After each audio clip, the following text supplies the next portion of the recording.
Assalamualaikum warahmatullahi wabarakatuh. Saya Siti Marsia dari kelas 3 Sistem Informasi Fakultas Ilmu Komputer Universitas Singapura Bangsa Karawang. Pada kesempatan kali ini di sini saya akan menganalisis mengenai aplikasi dalam penggunaan pajak. Nah, aplikasi yang digunakan saat ini yaitu Sapa Warga. Apa sih itu Sapa Warga? Sapa Warga merupakan aplikasi atau platform digital yang dikembangkan oleh pemerintah Provinsi Jawa Barat untuk memfasilitasi komunikasi antara pemerintah daerah dan juga masyarakat. Meskipun aplikasi ini berfungsi sebagai platform komunikasi dan layanan informasi publik, dalam konteks pajak, peran Sapa Warga lebih terkait dengan penyebaran informasi dan juga pemberdayaan masyarakat. Di sini kita langsung masuk saja pada aplikasi Sapa Warga tersebut.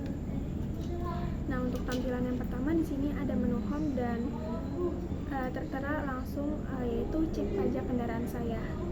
Nah, pada fitur cek pajak kendaraan saya, fitur ini merupakan fitur yang untuk melihat informasi pajak kendaraan pribadi. Informasi yang disediakan biasanya mencakup jumlah pajak yang harus dibayarkan, tanggal jatuh tempo pajak, dan juga pembayaran detail kendaraan. Namun di sini tertulis tidak memiliki kendaraan karena di sini saya belum memasuki kendaraan karena belum memiliki kendaraan pribadi.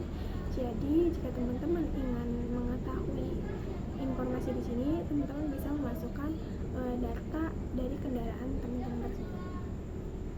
Nah, selanjutnya itu ada cek pajak kendaraan lain.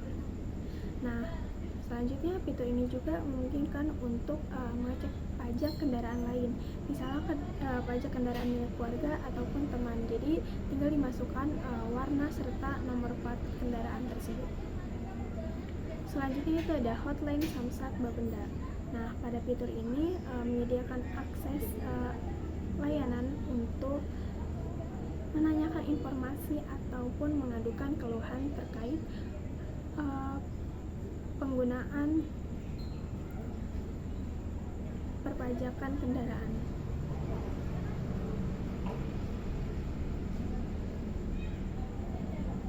Nah, selanjutnya itu ada fitur bayar pajak kendaraan. Nah, pada fitur bayar pajak kendaraan ini yang pertama itu ada riwayat pembayaran. Nah, di sini tersedia belum ada pembayaran karena saya belum memasuki kendaraan. Namun jika sudah dimasuki kendaraannya, di sini akan tersedia fitur ini untuk isi dari riwayat pembayarannya, yaitu mengenai pembayaran pajak dan juga kapan tanggal jatuh tempo perpajakan dari kendaraan tersebut. Untuk selanjutnya itu bayar pajak kendaraan online. Nah, pada fitur ini juga pada aplikasi Sapa Warga ini memudahkan pengguna atau warga memudahkan untuk bayar pajak ini secara online, jadi tidak perlu ke kantor samsatnya secara langsung. Selanjutnya itu lepas kepemilikan. Nah, jika teman-teman itu awalnya memasukkan misalkan kendaraannya itu bermotor, namun teman-teman itu sudah mengganti kendaraan ataupun sudah tidak memiliki kendaraan yang sebelumnya. Nah, di sini teman-teman bisa untuk melepaskan kepemilikan pada kendaraan yang sebelumnya sudah terdaftarkan. Jadi untuk tidak terjadinya penagihan perpajakan yang terus-menerus. Selanjutnya itu ada reservasi pajak 5 tahunan. Nah, pada reservasi pajak 5 tahunan ini juga merupakan perpanjangan STNK 5 tahunan. Nah, di sini tuh ada beberapa informasi yang perlu teman-teman baca. Yang pertama itu ada langkah-langkahnya. Yang pertama itu pastinya cek dan juga pilih jadwal kendaraan yang sesuai tanggal waktu. Yang kedua itu dapatkan QR code setelah submit reservasi. Yang ketiga itu screenshot QR code sebagai bukti kedatangan ke Samsat drive-thru lebih panjang. Yang keempat itu tunjukkan QR code kepada petugas di tempat. Yang kelima itu nanti teman-teman tuh akan mendapatkan nomor antrian untuk dilayani selanjutnya. Nah, setelah selesai pembayaran hanya dilakukan secara non tunai. Pembayaran ini bisa dilakukan melalui QRIS, virtual account ataupun debit edisi. Nah, informasi selanjutnya jadi pada reservasi pajak 5 30 reservasi kendaraan setiap bukannya setiap hari Senin sampai Kamis, yaitu dari jam 9 sampai pukul jam 1. Namun jika dari Jumat itu buka pukul dari jam 9 sampai jam setengah 3. Nah, liburnya itu Sabtu dan Minggu. Nah, selanjutnya itu diharapkan hadir 15 sampai 30 menit sebelum waktu reservasi. Nah, di sini juga ada syarat-syarat jika ingin melakukan reservasi, yaitu ada kendaraan milik sendiri dan tidak diwakilkan. Kendaraan harus atas nama sendiri sesuai KTP pribadi. Yang kedua itu kendaraan tidak menggunakan nomor pilihan. Yang ketiga itu tidak sedang blokir atau lesing. Yang keempat itu nomor rangka harus sesuai dari faktur kendaraan. Yang kelima itu nomor mesin harus sesuai dari faktur kendaraan. Nah, untuk ketentuan itu kendaraan harus roda 2 atau motor. Yang kedua itu kendaraan harus roda 4 atau mobil, kendaraan atas milik pribadi, dan juga kendaraan tidak dilakukan perubahan mulai dari warna ataupun bentuk yang ada di dalam kendaraan tersebut. Nah, ini juga ada dokumen-dokumen yang harus wajib dibawa, yaitu ada BPKB, STNK, SKKP, dan juga IKTP.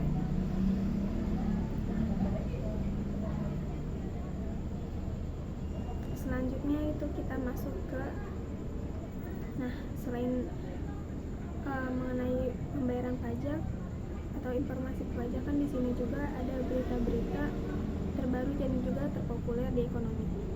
Di sini teman-teman bisa baca banyak dan juga bisa mencari seputar Jawa Barat. Selanjutnya di sini juga ada kotak masuk, yang dimana fitur ini memungkinkan jika ada pemberitahuan pasti akan masuk pada notifikasi tersebut. Selanjutnya itu ada profil pengguna. Nah, di sini yang paling atas itu jelas untuk nama pemilik pengguna dari aplikasi Sapa Warga tersebut. Selanjutnya di sini ada mode, yang dimana mode ini memungkinkan pengguna untuk memilih kenyamanan, mau itu mode gelap ataupun mode terang. Nah, kalau mode terang seperti ini, namun mode gelap itu bisa membantu menghemat baterai dan juga mata itu tidak cepat sakit. Selanjutnya itu ada kebijakan dan ketentuan pada aplikasi Sapa Warga. Silakan baca sendiri ya teman-teman. Selanjutnya itu ada pusat bantuan. Nah, pusat bantuan sendiri itu di sini memungkinkan para pengguna aplikasi Sapa Warga untuk menanyakan informasi jika ingin ada yang bertanya ataupun mempunyai keluhan terhadap penggunaan aplikasi Sapa Warga, boleh diadukan kepada pusat bantuan tersebut. Nah, selanjutnya di paling akhir itu ada kritik dan saran. Nah, jika teman-teman memiliki kritik dan saran pada aplikasi Sapa Warga, boleh langsung submit di sini. Pertama itu tulisin nama dulu, kita langsung saja ya teman-teman. Dan itu seberapa puas teman-teman itu dengan aplikasi ini.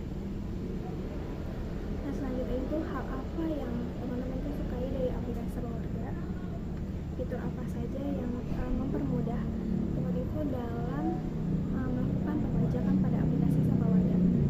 Nah, selanjutnya itu hal apa yang kurang dari aplikasi Sapa Warga. Nah, teman-teman di sini bisa tulis yang kurang dari fitur apa seperti itu. Nah, apakah teman-teman juga sering mengalami error ketika melakukan perpajakan?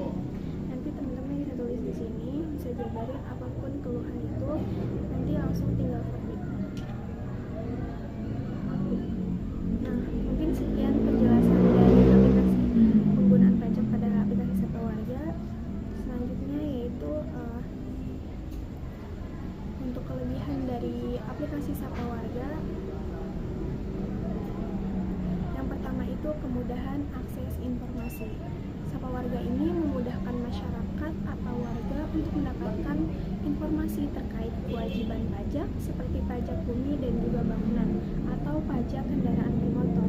Nah, penggunaan ini tidak perlu datang langsung ke kantor pajak untuk memperoleh informasi. Yang kedua itu sosialisasi program pajak. Pemerintah ini bisa dengan cepat menyampaikan program-program pajak seperti penghapusan denda, potongan pajak, dan kebijakan pajak baru kepada masyarakat. Informasi ini dapat diakses secara real time oleh pengguna aplikasi. Yang ketiga itu ada transparansi dan akuntabilitas. Dengan adanya informasi tentang penggunaan dana pajak untuk pembangunan dan layanan publik, masyarakat bisa melihat hasil data dari kontribusi pajak yang mereka bayarkan. Ini bisa meningkatkan kepercayaan publik terhadap pemerintah daerah. Yang keempat itu layanan aspirasi dan keluhan. Warga dapat menyampaikan keluhan atau aspirasi terkait pajak melalui aplikasi seperti melaporkan kesalahan, tagihan, atau layanan yang tidak memadai.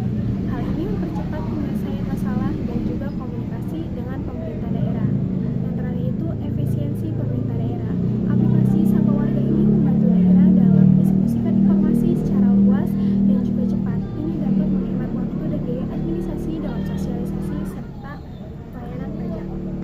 Nah, selanjutnya itu kekurangan Sapa Warga dalam penggunaan pajak. Yang pertama itu belum menyediakan fitur pembayaran pajak langsung. Saat ini semua warga tidak memiliki fitur untuk melakukan pembayaran pajak secara langsung. Pengguna masih harus menggunakan layanan atau aplikasi lain untuk menyelesaikan kewajiban pembayaran pajak. Yang kedua itu akses terbatas. Meskipun aplikasi ini dirancang untuk membantu warga, tidak semua masyarakat atau terutama yang di pedesaan ataupun daerah terpencil memiliki akses yang memadai ke internet atau perangkat digital untuk menggunakan aplikasi ini. Ini bisa membatasi penerimaan informasi pajak secara merata. Yang ketiga, kemungkinan kendala teknis. Seperti aplikasi digital lainnya, Sapa Warga bisa mengalami kendala teknis seperti crash, lambat, atau masalah server. Ini bisa menghambat akses informasi pajak pada saat dibutuhkan. Yang keempat itu ada kurangnya literasi digital. Sebagian masyarakat, terutama yang tidak terbiasa menggunakan teknologi, mungkin mengalami kesulitan dalam mengoperasikan aplikasi ini. Bisa menghambat mereka dalam mengakses informasi atau memberikan laporan terkait pajak. Yang kelima itu keterbatasan informasi pajak detail. Informasi yang diberikan mungkin bersifat umum, dan untuk masalah yang lebih spesifik atau detail, pengguna mungkin masih harus menghubungi kantor pajak secara langsung. Nah, kesimpulan dari analisis aplikasi penggunaan pajak yaitu Sapa Warga itu berperan sebagai alat komunikasi yang mendukung informasi dan keterlibatan warga dalam hal-hal terkait pajak. Namun, bukan sebagai platform langsung untuk melakukan pembayaran pajak. Sapa Warga ini memiliki potensi yang sangat besar dalam meningkatkan transparansi dan juga akses informasi pajak bagi masyarakat.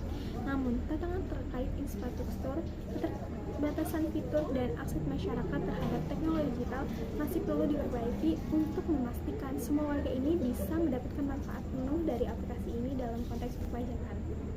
Mungkin sekian dari analisis aplikasi penggunaan pajak dari saya. Selebihnya mohon maaf. Wassalamualaikum warahmatullahi wabarakatuh.